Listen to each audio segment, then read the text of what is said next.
दिल की बीमारियों की वजूहात क्या हैं और उनसे कैसे बचा जा सकता है? दिल की बीमारियां असल में बहुत किस्म की होती हैं। हमारा फोकस आज कॉर्नरी आर्टरी डिजीज़ पे है। हार्ट डिजीज़ के रिस्क फैक्टर्स, जो कॉर्नरी आर्टरी डिजीज़ के रिस्क फैक्टर्स हैं, वो दो किस्म के होते हैं। कोलेस्ट्रॉल का ज़्यादा होना, smoking, bad lifestyle, genetically inheritance है कि उसको हार्ट डिजीज़ होने के चांस ज़्यादा है। तो आपने देखा होगा एक ही मरीज़ होता है जिसको सारी बीमारियाँ डॉक्टर, होती हैं। कौन सी ऐसी अलामात हैं जिनके जाहिर होने पर फ़ौरन डॉक्टर से रुजू करना चाहिए? बहुत सारे पेशेंट होते हैं जिनको अलामात नहीं आती। आपने सुना होगा उनके हाथ पाँव सुन्न हो जाते हैं, सुन हो जाते हैं। तो इसी तरह उनका दिल भी सुन्न हो जाता है। बाज़ दफ़ा मरीज़ को हार्ट अटैक भी हो चुका होता है, पता नहीं चलता। चेस्ट पेन होता है कि मैं इतना चलता हूँ तो उसके बाद मुझे छाती भारी हो जाती है, और वो उस पर ऐसा लगता है जैसे चेस्ट पे प्रेशर आ गया और दबाव आ रहा है, कोई किसी ने जकड़ा हुआ है चेस्ट को, और इस थोड़ी सी नीचे से लेके और नाफ के ऊपर कहीं भी ये दर्द हो सकता है हार्ट का। बाज़ दफ़ा एंजाना सिर्फ 2 उंगलियों में हो रहा है, और ये सेंट्रल चेस्ट पेन होता है। एंजाना जो होता है वो आर्टरी के नैरो होने की वजह से होता है। Weight control and diet control. अस्सलाम वालेकुम। जैसा कि आपको पता है, आज हम तफसीली तौर पे हार्ट की, दिल की बीमारियों के बारे में तफसीली गुफ्तगू करेंगे जी। लेकिन इसमें सबसे इम्पॉर्टेंट चीज़ जो है कि डॉक्टर्स आमतौर पे जो ज़बान इस्तेमाल करते हैं वो नाज़रीन को समझ नहीं आती बिल्कुल। उसकी वजह ये होती है कि वो टेक्निकल टर्म्स यूज़ करते हैं जी। मैं उन टेक्निकल टर्म्स को थोड़ा सा समझा दूंगा यहाँ पे इस मॉडल के ऊपर, ताकि हमें आपस में समझने में आसानी हो चीज़ों की। बिल्कुल बेहतर। तो सबसे पहले तो मैं ये हार्ट का जो है आपको बताता हूँ। ये हार्ट है, इसका साइज़ जो होता है आमतौर पे हर इंसान की अपनी मुट्ठी के बराबर होता है। ओके। और ये जिस दिन से हम पैदा हुए ये काम कर रहा है जी। और ये नॉन स्टॉप, हम सो भी रहे होते हैं तो ये काम कर रहा होता है। ठीक है। अब मैं पहले इसके टेक्निकल जो टर्म्स हम यूज़ करते हैं मेडिकल उसमें साइंस में, उसको मैं थोड़ा सा एक्सप्लेन कर दूं जी। श्योर। ताकि नाज़रीन को हमारी जो बातें समझने में आसानी हो जी। अच्छा, हार्ट जो है ये पंप है। ठीक है। ये पंप कर रहा है जिस दिन से हम पैदा हुए जी। और इसमें असल में 2 पंप होते हैं। आपने दिल के 4 खानों का जिक्र सुना होगा जी। हाँ। ये दिल के 4 खाने हैं। ठीक है। ये राइट साइड है और ये लेफ्ट साइड है जी। लेफ्ट साइड का काम होता है जो फेफड़ों से साफ खून आता है उसको पूरी बॉडी को भेज दे। ठीक है। और राइट साइड का काम ये होता है कि जो बॉडी से ख़राब खून आता है जिसमें ऑक्सीजन कम होती है उसको फेफड़ों की तरफ भेज दे ताकि साफ होकर दोबारा लेफ्ट साइड पे आ जाए। ठीक है। तो ये साइकिल चलती रहती है, 2 पंप साइड बाय साइड चल रहे होते हैं। ओके। अच्छा, इनके जो दरमियान में जो चैम्बर्स हैं 4, उनके दरमियान में वाल्व्स होते हैं। वाल्व्स का मकसद ये है कि ब्लड अगर इधर से आए तो वापस ना चला जाए, एक डायरेक्शन में चलता रहे। यहाँ से ब्लड आएगा और यहाँ से ये फिर पूरी बॉडी को चला जाएगा इस शारक के ज़रिए, और पूरी बॉडी से जो ब्लड आएगा वो इधर आएगा और यहाँ से फिर इस चैम्बर में आएगा जिसको राइट वेंट्रिकल कहते हैं। यहाँ से ये पुश होकर लंग्स की तरफ चला जाएगा ताकि साफ़ हो जाए खून। अभी हार्ट के मसल जो हैं ये इससे अंदाज़ा करें कि इनको कितनी एनर्जी की ज़रूरत है, क्योंकि नॉन स्टॉप काम कर रहे होते हैं। exactly. जिस दिन से हम पैदा हुए काम कर रहे हैं नॉन स्टॉप। हम सो भी रहे होते हैं तो ये काम कर रहे होते हैं, कुछ सेकंड्स के लिए भी नहीं रुकता। तो आप अगर अपने हाथ से किसी चीज़ को पंप करें तो हार्डली 1 मिनट के बाद हाथ छल हो जाएंगे, मसल छल हो जाएंगे। तो इससे अंदाज़ा करें कि ये बहुत स्ट्रॉन्ग मसल्स होते हैं और पूरे जिस्म को 70-80 किलो के जिस्म को ये पूरा पंप करके ब्लड पहुंचाते हैं। बिल्कुल ठीक है। और इतना सा काम जो है ये इस मसल्स का जो है जी, जो खून की सप्लाई देना ताकि ऑक्सीजन जिस्म को मिले जी। तो इसको खुद भी पट्टों को एनर्जी की ज़रूरत होती है। ये पूरे जिस्म को तो खून पहुंचाता है जी, लेकिन इसको खुद भी खून की ज़रूरत है। ठीक है। इसको जो खून मिलता है वो इसके ऊपर सरफेस पे ये आर्टरियाँ होती हैं 3 जी। एक ये है, ये मेनली लेफ्ट सिस्टम है और ये राइट है। 3 आर्टरियाँ होती हैं ये। ठीक है। एक इधर जा रही है और ये एलएडी और ये राइट कॉर्नरी आर्टरी। यही वो आर्टरियाँ जिनसे हार्ट अटैक होते हैं। ओके। जिनके अंदर स्टेंट डालते हैं, जिनकी एंजियोग्राफी होती है। तो आमतौर पे लोग इसको मिक्स कर देते हैं जी मेरा वाल बंद है, आर्टरी बंद है उसको वाल बंद। वाल तो ये अंदर है जो बहुत बड़े होते हैं। इनकी बीमारियां जो होती हैं ये पैदाइशी होती हैं। ठीक है। ये आमतौर पे पैदाइशी होती हैं, इन्फेक्शंस पैदा होने के बाद होती हैं जी। और ये वाली जो बीमारियां होती हैं आमतौर पे risk factors, cardiac risk factors जो बाद में हम डिस्कस करेंगे उनकी वजूहत पे होती है। इनके अंदर कोलेस्ट्रॉल जमा हो जाता है और ये आर्टरियाँ तंग हो जाती हैं। तो मजीद हम गुफ्तगू इसके बाद शुरू करेंगे। ठीक है। तो मुझे उम्मीद है नाज़रीन को ये टर्मिनोलॉजी समझ आ गई होगी। ये हार्ट की वाल है, ये वेल्व्स हैं और ये आर्टरीज हैं। तो इनको आमतौर पे लोग मिक्स कर जाते हैं कि मेरी 3 वाल बंद है, 1 वाल डेड है। तो वाल और वाल्व 2 अलग चीज़ें। वाल ये हार्ट की वाल्व्स हैं जी और ये वेल्व्स हैं और ये ऊपर आर्टरी है। अस्सलाम वालेकुम doctor, thank you so much for joining अस।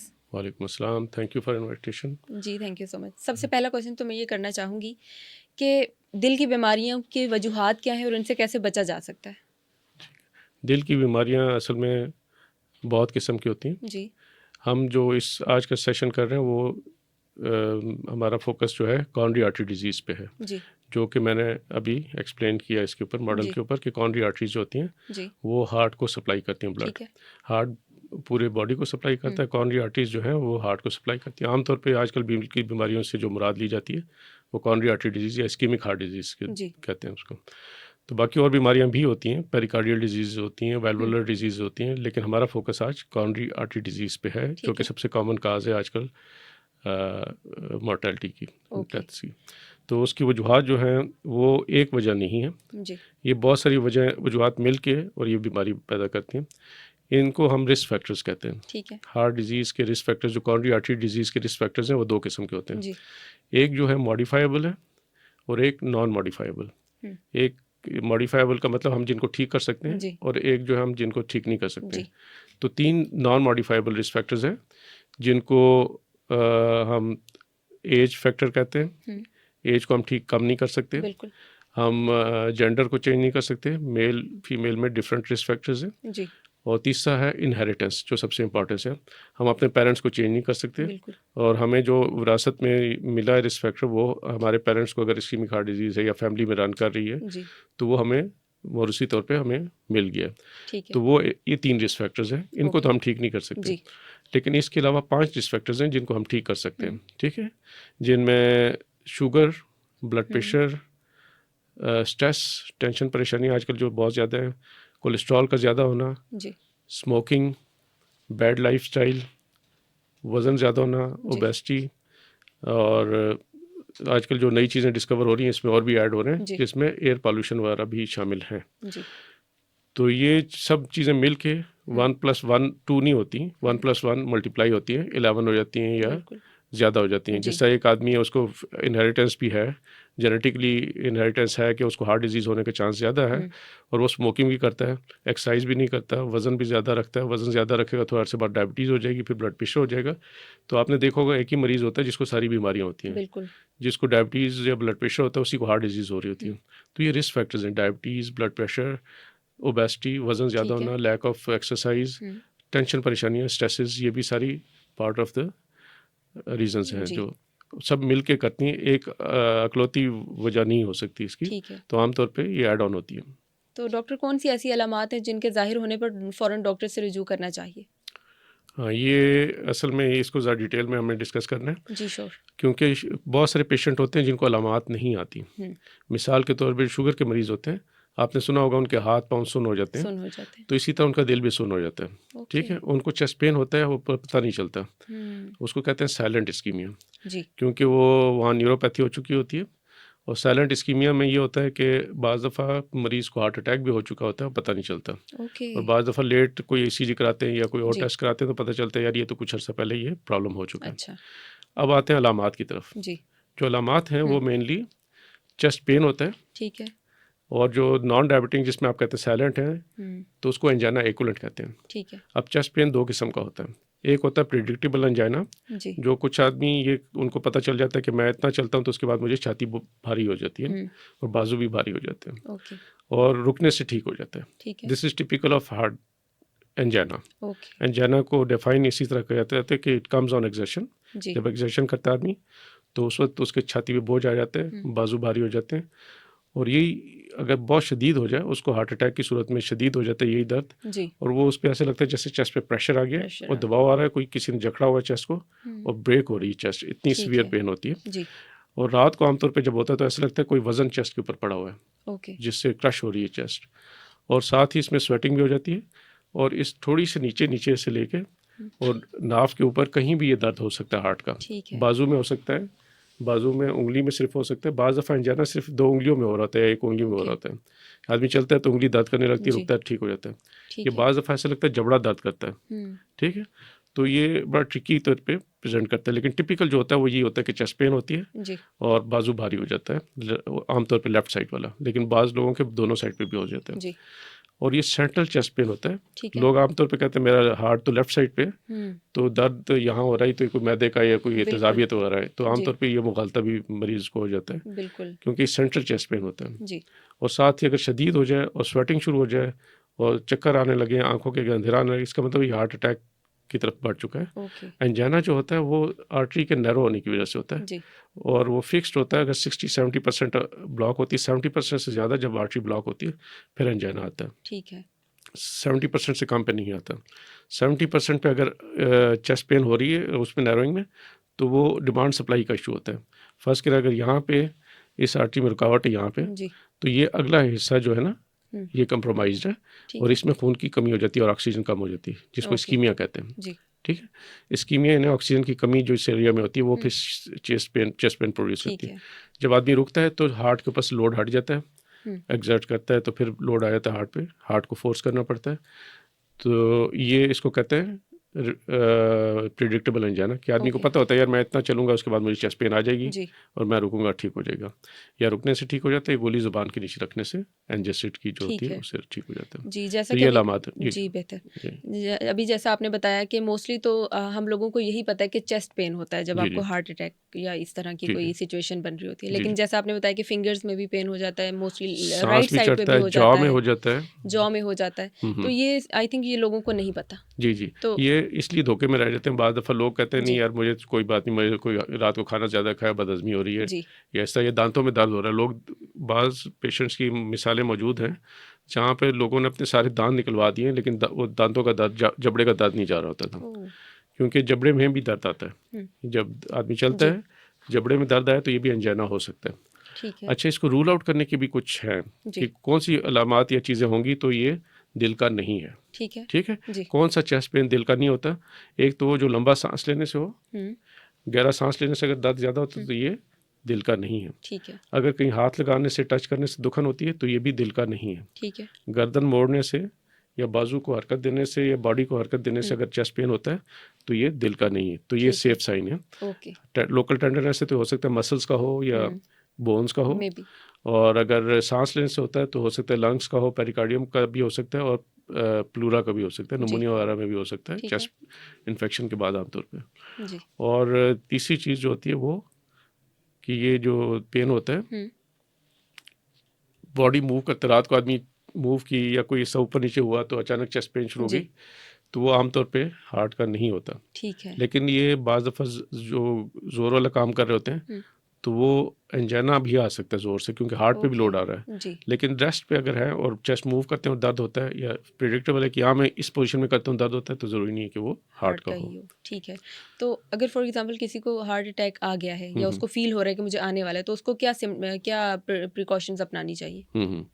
अच्छा, हार्ट अटैक का ना थोड़ा सा मैं मज़ीद इसी मॉडल पे थोड़ा सा बताऊंगा जी कि जब हार्ट अटैक आता है तो वो 100% कोई आर्टरी ब्लॉक होती है तो आता है। ठीक है अब उसमें ये है कि फौरी तौर पे उस आर्टरी को खोलना ज़रूरी होता है, ज़रूरी होता लेकिन घर में अगर मौजूद है आदमी हम्म, और वो थोड़ा सा सर्वाइव कर जाता है, कार्डियक अरेस्ट नहीं होता। है जी कार्डियक अरेस्ट एक टोटली अलग एक वो है ओके जिसको मैं अलग एक्सप्लेन कर जी दूंगा श्योर कि व्हाट इज़ कार्डियक अरेस्ट। लोग ओके आमतौर पे ये चीज़ों को मिक्स करते हैं, हार्ट फेलियर, हार्ट अटैक, और ये जो आपका होता है इसका जो cardiac arrest, okay all of them are different different things, लेकिन ओके होती इसी से रिलेटेड है, ठीक है लेकिन इनका थोड़ी सी प्रेजेंटेशन डिफरेंट होती है। जी तो इसलिए हमने जो चीज़ बताई, आपका क्वेश्चन जो था कि जी उस वक्त क्या हिफाजती तौर पे जी फ़ौरन बिल्कुल क्या करें।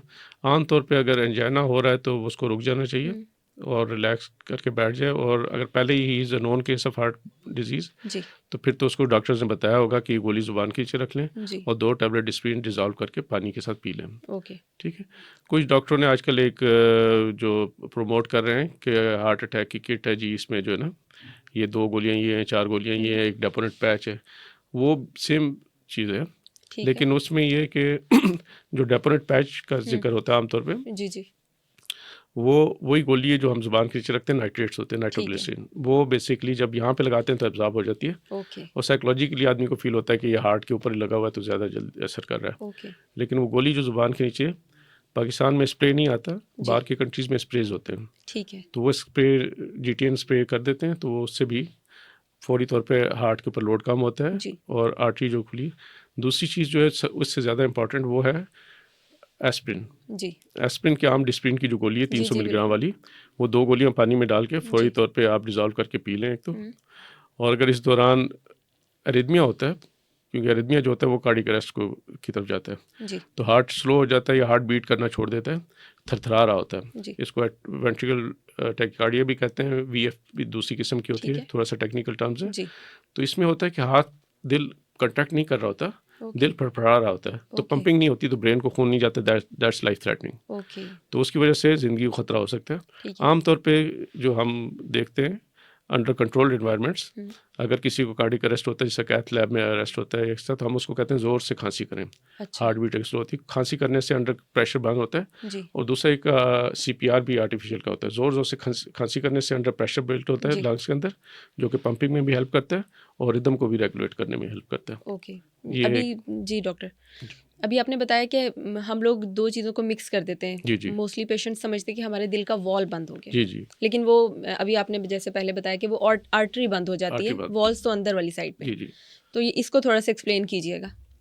हाँ, इसमें ये कि जो आर्टरी है, अगर आपको मैं ये दिखा सके, अब ये आर्टरी की डिजीज़ में थोड़ा सा आपको एक्सप्लेन कर दूं। श्योर ये खून की आर्टरियाँ जिनका मैंने बताया, जिनकी वजह से हार्ट डिजीज़ होती है, जी ये जो LAD है सामने जो आर्टरी आ रही है, इसका क्रॉस सेक्शन है ये वाला। ठीक है ये एक हेल्दी आर्टरी है जो बिल्कुल जी खुली है, इसमें कोई ऑब्स्ट्रक्शन नहीं है। ओके लेकिन ओवर द टाइम किसी फैक्टर्स की वजह से इसके अंदर ये प्लाक बन जाता है। ये अगर ठीक है देखें तो 70% तकरीबन ब्लॉक है जी और इसके अंदर कोलेस्ट्रॉल, फाइब्रोब्लास्ट और बहुत सारी चीज़ें जमा हो जाती हैं। ठीक है तो ये नैरोइंग होती है। इसका मैकेनिज्म जो होता है वही हमने जो रिस्क फैक्टर्स डिस्कस किए, जी कोलेस्ट्रॉल हाई हो, डायबिटीज़ हो या और कोई जो रिस्क फैक्टर्स हमने डिस्कस जी किए जी हैं, उनमें से कोई भी रिस्क फैक्टर्स ये चीज़ को वो स्टिमुलेट करते हैं। ठीक है अब ये हो गई खून की नाली, आर्टरी। जी अब आते हैं वाल्व्स की तरफ। वाल्व्स जो होते हैं अंदर होते हैं और ये बहुत बड़े होते हैं। जी ये दो चैम्बर्स के दरमियान ब्लड फ्लो को जो है रेगुलेट करते हैं जी ताकि एक फ्लो डायरेक्शन में चले। और ये चार होते हैं, एक ये ठीक है होता है माइट्रल जी ट्राइकस्पिड, ये होता है पल्मोनरी वाल्व और ये होता है एओर्टिक वाल्व, जो कि पूरे जिस्म को ब्लड जाता है इस शहरग में ताकि वो ओके ब्लड वापस ना आ जाए। ठीक है तो ये वाल्व्स की डिजीज़ जो होती हैं वो पैदाइशी भी होती हैं, जी बाज़ दफ़ा ये इन्फेक्शन से हो जाती हैं, एंडोकार्डिटिस की वजह से, या रूमेटिक फीवर होता है बचपन में उससे हो जाती हैं, और लेट एज में कैल्सिफिकेशन से भी हो जाती है। बहुत ज़्यादा ओके एज हो जाए जी तो इसमें भी कैल्शियम डिपॉजिट्स हो जाते हैं, ठीक है जिनकी वजह से नैरो हो जाते हैं, लीक करने लगते हैं। ठीक है दूसरा आमतौर पे एक और रीज़न भी होती है कि अगर हार्ट डायलेट हो जाए, ये लेफ्ट वेंट्रिकल डायलेट हो जाए, तो ये जी वाल्व स्ट्रेच हो जाते हैं ओके और वो भी फिर लीकेज करते हैं, ठीक क्योंकि है वाल्व उसके साथ जुड़े होते हैं। जी जैसे ही हार्ट स्ट्रेच होता है, बड़ा होता है, तो वो वाल्व लीक करने लगता है। ठीक है तो ये दोनों में फ़र्क है ये। अच्छा अभी जैसा कि आपने मॉडल में बताया कि वॉल्स इनसाइड पे हैं और जो आर्टरीज हैं वो बाहर होती हैं। वॉल्स वाली बीमारियां जो हैं वो या तो पैदाइशी हो सकती हैं या एज फैक्टर के साथ या कुछ और फैक्टर्स उसमें आ जाते हैं, इन्फेक्शन वगैरह। लेकिन जो डेली रूटीन में जो हम सुन रहे होते हैं कि हार्ट पेशेंट, हार्ट अटैक आ गया, वॉल्स बंद हो गए, मतलब इन रियल उनकी वो आर्टरी बंद होती है। आर्टरीज बंद, कॉर्नरी ये एक आर्टरीज। मिसकंसेप्शन थी आई थिंक, या एक जी जी मिथ थी। लोग जी समझ जी रहे थे कि वॉल बंद हो गया। जी जी ये बस क्लियर करना चाह रही थी व्यूअर्स के लिए। जी मुझे ये बताइएगा डॉक्टर कि क्या हार्ट अटैक सिर्फ बड़ी उम्र के लोगों को आ सकता है या नौजवानों में भी हो सकता है, या बच्चों में भी हो सकता है? जी जी। ये बेसिकली आमतौर पे तो एज रिलेटेड है जी कि क्योंकि टेक्स टाइम के अंदर आर्टरियाँ बंद हो, जी लेकिन कुछ फैक्टर्स ऐसे होते हैं जिसमें अर्ली एज पे सडन कार्डियक डेथ हो जाती है। जी इनमें एक बीमारी होती है जिसको कहते हैं होकम, हाइपरट्रॉफिक कार्डियोमायोपैथी, वो भी जी मोरूसी होती है। उसमें हार्ट के अंदर मसल्स मोटे होते हैं, इतने ठीक मोटे है होते हैं कि उसमें से ब्लड फ्लो नहीं निकल सकता। ठीक है दूसरा आमतौर पे अगर फैमिलियल हाइपर कोलेस्ट्रॉलीमिया है, कोलेस्ट्रॉल फैमिली में है हम्म, और ख़तरनाक वाला है, इसमें 5 टाइप्स होती हैं कोलेस्ट्रॉल जी हाई होने की, जिसमें टाइप 3 और टाइप 5 बहुत डेंजरस है। जी इनके इस टाइप के जो कोलेस्ट्रॉल हाई होते हैं जी उनमें सडन कार्डियक डेथ होती है, फैमिली में अर्ली डेथ्स हो रही होती है यंग लोगों की, क्योंकि उनमें अर्ली आर्टरीज ब्लॉकेड हो जाती है, ठीक ब्लॉक है हो जाती है। दूसरा एक और जो फैक्टर है वो एनवायरनमेंट का फैक्टर है, वो भी अर्ली डेथ्स में बेसिकली एक रोल प्ले कर रहा रोल है। प्ले करता है। ठीक है अ, इसके ऊपर आपने एक और चीज़ सुनी होगी जी कि उसने बुरी खबर सुनी और उसको हार्ट अटैक हो गया, जी या बिल्कुल गुस्सा आया अचानक उसको हार्ट अटैक हो गया। एग्जैक्टली उसकी भी वजूहत होती हैं। बाज़ लोगों को, जैसा कुछ मिसाल के कुछ मेरे 1-2 केसेस हुए हैं जिनकी जी मेरे नॉलेज में है, जो कि जो जिम में उनको एक्सरसाइज करते हुए यंग आदमी को अटैक हो जाता है। बिल्कुल इसमें होता है कि severe exercise, severe emotional stress, severe anger, जी ठीक है, और कोई बैड न्यूज़ सुनता है आदमी इमोशनली, तो वो उसमें ये आर्टरियाँ जो होती हैं इनके बाहर स्मूथ मसल होते हैं। ठीक है स्मूथ मसल जो होता है वो कॉन्ट्रैक्ट करता है, जी तो वो आमतौर पे समटाइम एक्सरसाइज, सीवियर एक्सरसाइज में स्पैज़म कर जाता है। ओके ठीक है, जब स्पैज़म से कॉन्ट्रैक्ट कर जाता है तो उसको जो है आगे अटैक आ जाता है, और बाद में जब सर्वाइव कर जाता है, अगर बच जाता है मरीज़, तो उसकी आर्टरियाँ ठीक होती हैं एंजियोग्राफी करते हैं, क्योंकि वो आर्टरी दोबारा रिलैक्स हो चुकी होती है, वो अटैक करके और रिलैक्स हो जाती है। तो बहुत दफ़ा ऐसा होता है कि अटैक के बाद आर्टरियाँ साफ़ ना होती हैं। जी, जी। तो ये यंग एज में आपने जो पूछा कि जी अटैक हाँ। होने की वजूहत आमतौर पे ये होती हैं। जी। स्पोर्ट्समैन में जिस तरह होती हैं, जी, बिल्कुल। उनमें एक डिज़ीज़ होती है हाइपरट्रॉफिक कार्डियोमायोपैथी। उसमें हार्ट के पट्टे बहुत मोटे हुए होते हैं। ठीक है। तो वो जब हार्ट एक्सरसाइज करता है तो इतना ज़्यादा कंट्रैक्ट करता है हार्ट कि वो स्क्वीज़ हो जाता है, ठीक है। और हर तरफ से बंद हो जाता है। जी। उसके रास्ते आउटफ्लो जो ट्रैक्ट है वो बंद हो जाता है, और ठीक खून है। जिस्म की तरफ जाना बंद हो जाता है। जी। तो ये एक वजह है जो यंग लोगों में हार्ट हार्ट डिजीज़ की है आमतौर पे। जी, दूसरा अभी आपने डिस्कस किया कि कोलेस्ट्रॉल भी एक रीज़न है हार्ट कोलेस्ट्रॉल अटैक की। बिल्कुल ऐसे ही। तो हम इसको कैसे कंट्रोल कर सकते हैं?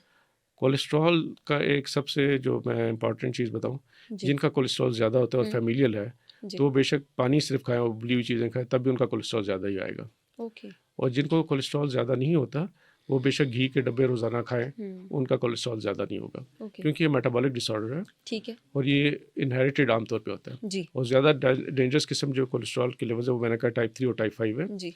तो उनमें आमतौर पे ये टाइप 1, टाइप 3 और टाइप 5, इन टाइप्स की जो कोलेस्ट्रॉल हाई होते हैं, वो ज़्यादा सीरियस होते हैं, डेंजरस। तो वो मरूसी होते हैं। ठीक है। उसमें आदमी डाइट का जितना भी परहेज़ करे, उसने ज़्यादा ही रहना है, और वो रिस्क फैक्टर रहेगा। तो जी। उसके लिए मेडिकेशंस ज़रूरी हैं, जो आजकल बहुत अच्छी मेडिसिन आ गई हैं, जी। जो कि कोलेस्ट्रॉल को कम कर देती है। जी। एक और इसके साथ साथ मैं एक चीज़ बताना चाहूँ जी, दिल के श्योर। मरीज़ों के बारे में, जी। उनके लिए, कि बाज़ लोगों को डॉक्टर्स ने कोलेस्ट्रॉल कम करने की दवाई दी होती है, लेकिन पेशेंट्स क्या करते हैं कि वो दवाई रोक देते हैं। कहते हैं मैं तो यार कोलेस्ट्रॉल चेक कराता रहता हूँ, मेरा तो ठीक आता है कोलेस्ट्रॉल। तो वो हम इसलिए नहीं दे रहे होते कि आपका खून का कोलेस्ट्रॉल नीचे आए, हम इसलिए देते हैं कोलेस्ट्रॉल की दवाई का एक और काम ये भी होता है कि जो कोलेस्ट्रॉल अंदर जमा होता है उसकी सफाई भी करता है, और मज़ीद जमा होने नहीं देता। ओके। तो ये दो वाहिद चीज़ें हैं जो जो ऑलरेडी कोलेस्ट्रॉल जमा होता है उसको कम करती हैं। जी। एक तो कोलेस्ट्रॉल है, और जो रिसर्च से जिसका साबित हो चुका है, वो दूसरी चीज़ जो है वर्जिश है। एक्सरसाइज से भी अंदर से क्लॉट रिमूव होता है, और क्लॉट मीन जो प्लाक होता है कोलेस्ट्रॉल, ओके। और दूसरा ये मेडिसिन है, स्टैटिन्स कहते हैं आमतौर पर इनको। ठीक है। तो इनकी बहुत सारी टाइप में आजकल हैं, और ये लेनी पड़ती है मजबूरन। ओके। तो आमतौर पे जो दिल के मरीज़ होते हैं, वो आमतौर पे ये दवाई छोड़ देते हैं। तो उनके लिए एक मैसेज है मेरा कि वो दवाई ज़रूर खाते रहें, क्योंकि वो सिर्फ इसलिए नहीं थे कि आपका खून का कोलेस्ट्रॉल कम आए, जब आप टेस्ट कराएं तो कोलेस्ट्रॉल ठीक आ जाए।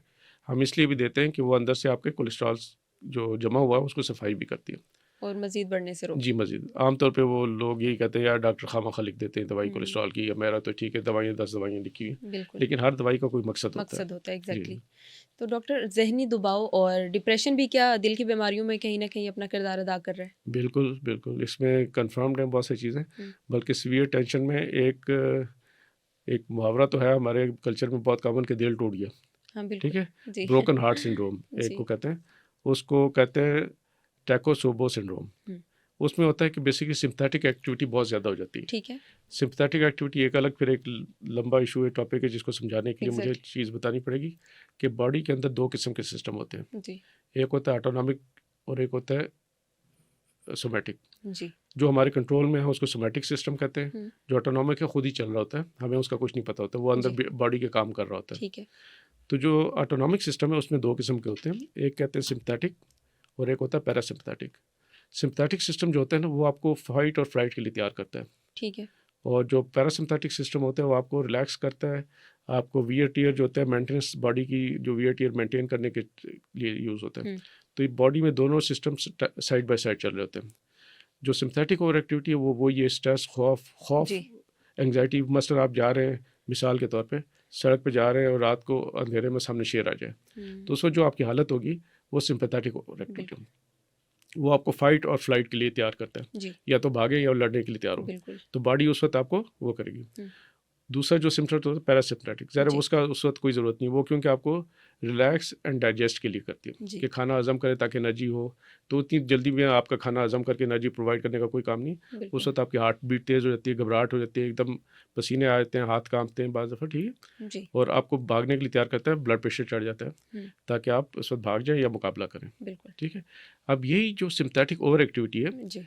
ये it's a known cause of cardiac disease, okay. ठीक है, जो बहुत ज़्यादा स्ट्रेस में रहते हैं। और ये अब साइंटिफिकली प्रूवन है कि सिम्पैथेटिक एक्टिविटी से हार्ट डैमेज होता है।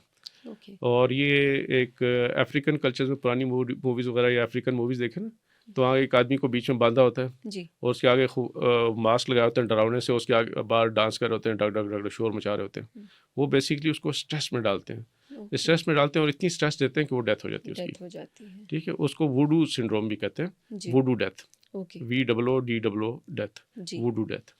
तो ये जो चीज़ है ये हमारे दूसरे कल्चर हुँ। में जो सिविलाइज कल्चर्स हैं जी। उनमें स्ट्रेस क्या होती है कि उसके ऊपर कोई कर्जा आ गया, कोई बैंकरप्ट हो गया, ठीक है, जी। एकदम चीज़ें आ गई, फैमिली में कोई डिज़ास्टर हो गया, ठीक है, बिल्कुल।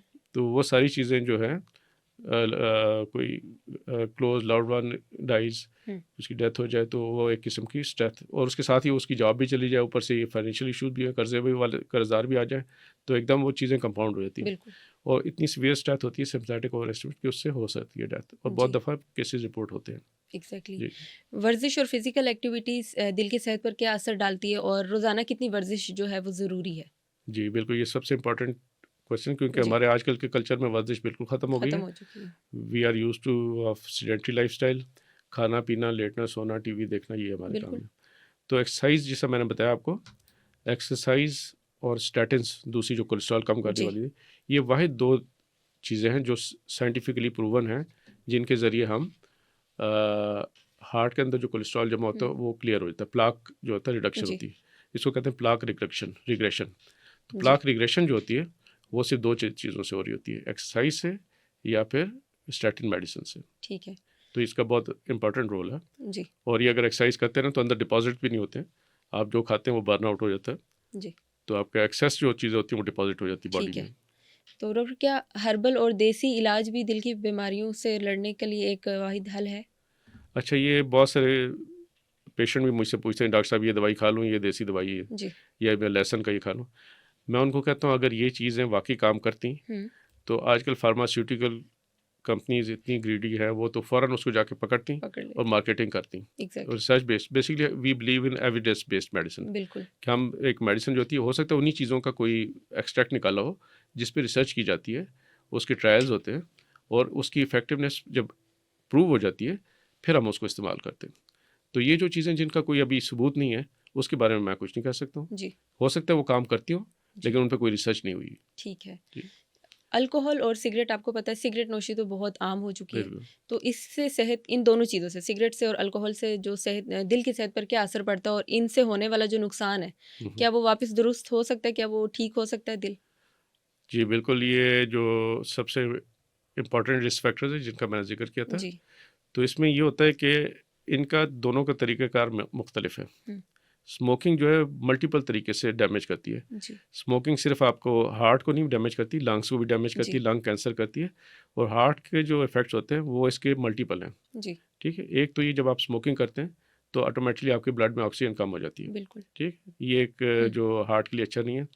दूसरा ये होता है कि हार्ट के अंदर जो आपको मैंने प्लाक की तस्वीर दिखाई थी जी। जिसमें कोलेस्ट्रॉल जमा, उसके ऊपर पतली सी झिल्ली होती है, ठीक है। वो अगर लीक हो जाए किसी वजह से तो कोलेस्ट्रॉल अंदर आ जाता है हुँ। और इमीडिएटली उस पर क्लॉटिंग हो जाती है और खून की नाली बंद हो जाती है, जिससे हार्ट अटैक आ जाता है। जी। ठीक है, तो ये स्मोकिंग क्या करती है कि ये जो झिल्ली होती है हुँ। बारीक सी, जो ऑक्सीजन रेडिकल्स प्रोड्यूस होते हैं उनसे वो झिल्ली ब्रेक हो जाती है। ओके। ठीक है, ब्रेक होने को से हम बच सकते हैं। हुँ। तीसरी चीज़ मैंने जो बताई थी, स्पैज्म हो जाता है आर्टरी का। जी हाँ।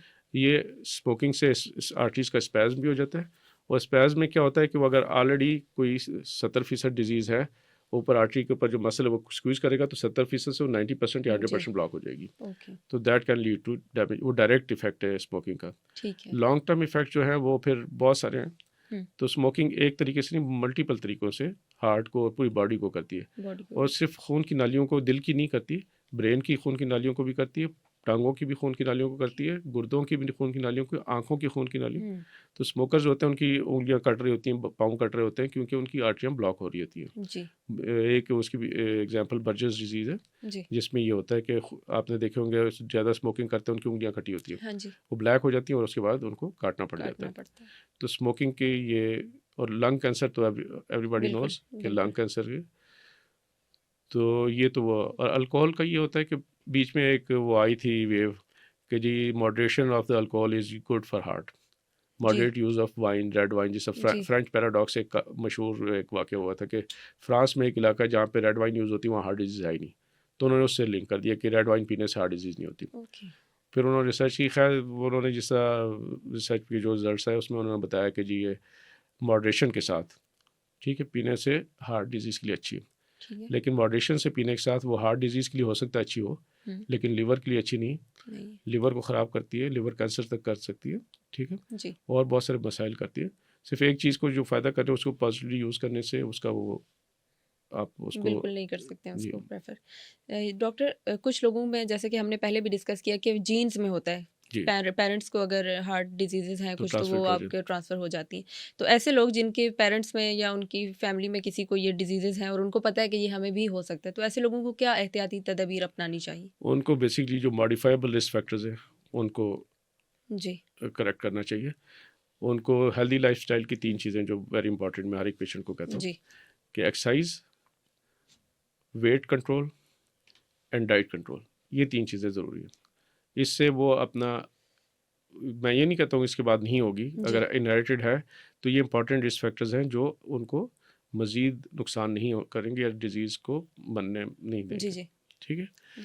तो अब एक इनहेरिटेशन है, यानी कि मेरे या जैसा पेरेंट्स को अगर है तो मुझे होने का चांस है, जी। और अगर मैं साथ ही बदखुराकी करूं, शुगर मेरा है उसको कंट्रोल ना करूं, ब्लड प्रेशर कंट्रोल ना करूं, तो ज़ाहिर वो ऐड ऑन होंगे। स्मोकिंग भी साथ शुरू कर दूं जी। तो रही सही कसर भी पूरी हो जाएगी। तो जो चीज़ मुझे वैसे ही नॉर्मली अगर होनी है 60-70 साल पे, वो 50 साल पे हो जाएगी, जी। ठीक है। जी। तो आमतौर पे मैंने देखा मारूसी वाला कि मैं एक ज़माने में मैंने पेशेंट्स से हिस्ट्री लेते हुए ना पेरेंट्स से जब पूछता था तो वो बताते थे मेरे वाले साहब को 50 साल की उम्र में हुई थी, 40 साल की उम्र में हुई थी, 65 साल की। तो मैं उनको कहता था आपको 10 साल पहले होगी, क्योंकि हमारा लाइफस्टाइल जो है उसमें वाकई इट वाज प्रूवन कि जब उनको रिट्रोस्पेक्टिवली मैंने स्टडी किया और पूछा उनसे, तो आमतौर पे उनको 10 साल पहले हो रही थी डिजीज़, पहले हो रही थी, एग्जैक्टली। क्योंकि आखिर में हमारा जी। एनवायरनमेंट वो नहीं है। जी, बिल्कुल ऐसे ही है। मतलब अगर आप केयर नहीं करेंगे तो जहाँ वो डिज़ीज़ आपको होने के 70% चांसेज़ है, वहाँ पे वो 100% पे चले जाएँगे। वो डेफ़िनेटली आपको होगी ही। जी। लास्ट में डॉक्टर ये जानना चाहेंगे कि दिल को सेहतमंद रखने के लिए मतवाज़न खुराक में किन चीज़ों का शामिल होना ज़रूरी है? अच्छा, ये जो है इस पे बड़ी बहस होती रहती जी। है। बाज़ दफ़ा एक चीज़ आती है कि ये अच्छी है, दूसरी दफ़ा आ जाती है कि वही चीज़ बुरी है। तो पेशेंट भी कंफ्यूज रहते हैं। तो मेरा एक इसका सिंपल फार्मूला है जी। कि जो नेचुरल प्रोडक्ट्स हैं वो ख़राब नहीं है। ठीक है। नेचुरल ऑयल्स हैं जैसा, जी। उनको अगर हम छेड़छाड़ करते हैं, उसमें मैनिपुलेट करते हैं, उसको घी में कन्वर्ट करते हैं, ठीक है, उसमें जो हम डालते हैं निकल और दूसरी चीज़ उससे हम घी में कन्वर्ट कर देते हैं, तो वो ख़राब होती है, ठीक है। ठीक है। जो नेचुरल प्रोडक्ट्स हैं आमतौर पे सब के सब हेल्दी हैं, लेकिन इसमें जो रिफाइंड जिनको किसी कार्बोहाइड्रेट्स है, अगर रिफाइंड कर दें, चीनी बना दी, जी हाँ। तो वो बैड है। रिफाइंड शुगर्स जो हैं जिनमें bakery items, red meat, beef और दूसरी जो इनको भी रिफाइन किया जाता है उसको कुकिंग करके और इस तरह, तो वो चीज़ें ना करें। आप सिंपल चीज़ें खाएं। जो फैट्स आप फ्रीली खा सकते हैं जो आपके लिए अच्छे हैं, ऑलिव ऑयल है, फैटी फ़िश जो है, फ़िश अच्छी है, जी। क्योंकि कोलेस्ट्रॉल 2 किस्म के होते हैं, bad cholesterol and good cholesterol. जी। जो फ़िश का कोलेस्ट्रॉल होता है, फैट जिसको फ़िश का फैट होता है, that is good cholesterol, okay. और उसको एचडीएल लेवल ज़्यादा करता है। ठीक है। तो मैं इसमें जो आपका थोड़ा सा फैट्स के बारे में बता दूं, जी, कोलेस्ट्रॉल श्योर। गुड और बैड क्या होते हैं। गुड कोलेस्ट्रॉल जो होता है वो एचडीएल कहते हैं, और बैड कोलेस्ट्रॉल एलडीएल या वीएलडीएल, ठीक है। अब इनका काम कैसे होता है? जो एचडीएल रहता है उसका काम होता है कि खून की नालियों से रिवर्स ट्रांसपोर्ट करता है। एक ट्रांसपोर्ट चलती है जो खून की नालियों से कोलेस्ट्रॉल पेरिफेरी से बल्कि लेके लिवर में ले आती है, जहाँ से मेटाबोलाइज होकर निकल जाता है। और जो एलडीएल और वीएलडीएल होते हैं वो कोलेस्ट्रॉल आंतों से ले जाके, पोर्टल ब्लड सर्कुलेशन से ले जाके पूरी बॉडी में डिपॉजिट करते हैं। ठीक है। तो ये एचडीएल इसलिए फ़ायदेमंद होता है कि रिवर्स ट्रांसपोर्ट करता है, जी। ठीक है, पेरिफेरी से निकालता है। जी। Thank you so much doctor, आपने वेलकम। हमारे लिए वक्त निकाला और इंशाल्लाह नेक्स्ट हार्ट के किसी टॉपिक पे आपको ज़रूर इनवाइट करेंगे। Thank you so You're much. welcome.